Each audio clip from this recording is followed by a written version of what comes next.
it is made to appear as if I just signed the decree and said, I impose martial law on each and every one of you. No. I asked the legislature to please pass a law proclaiming martial law because there was anarchy in the country. Now, let me say this, the opposition was strong, and they were members of the Security Council, and somehow they adopted a resolution which required that there be a unanimous vote for the armed forces to be able to move. And therefore the armed forces was immobilized. At the same time, I asked the opposition party to come and join me in a coalition government. I offered one half of the cabinet. And of course they laughed at me and said, why should we join you? We're going to take over the government. By the time you're through with the exercise, you're dead. Politically and otherwise. So, and they refused to join me. I asked the advice of the judiciary. I asked the Supreme Court justices, Court of Appeals justices, and the members of the private sector. And all of them told me there's only one man who can proclaim martial law, and that is the president. And you are it. You are the only one who can proclaim martial law.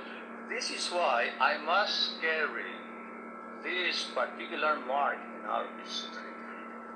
I could not have transferred it to the legislature. Why? Because the legislature did not have the power. What does the Constitution provide?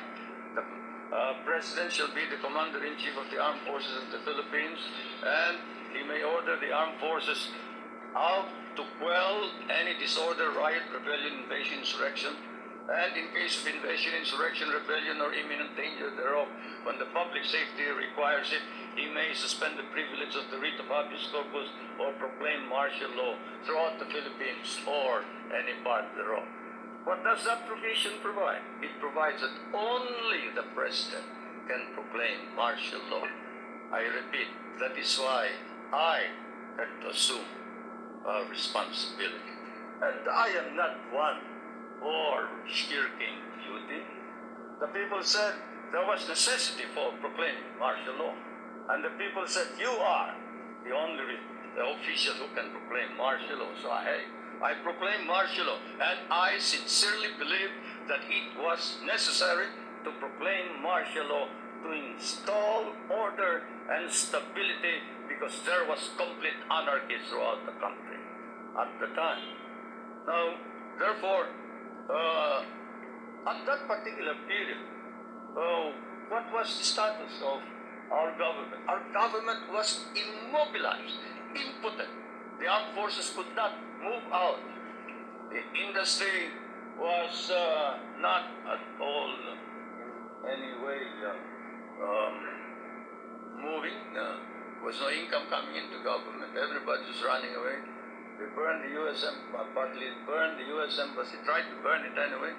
They tried to kidnap the American ambassador. American ambassador was Byron,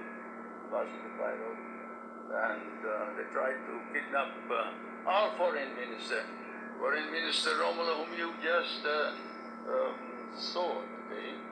And I told him, you better disappear because I will not ransom you.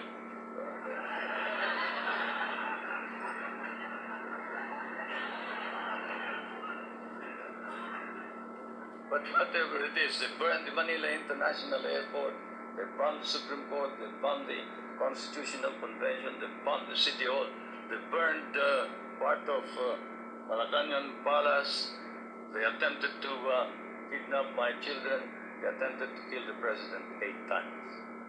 There was, of course, an attempted assassination against the First Lady. You all know about that.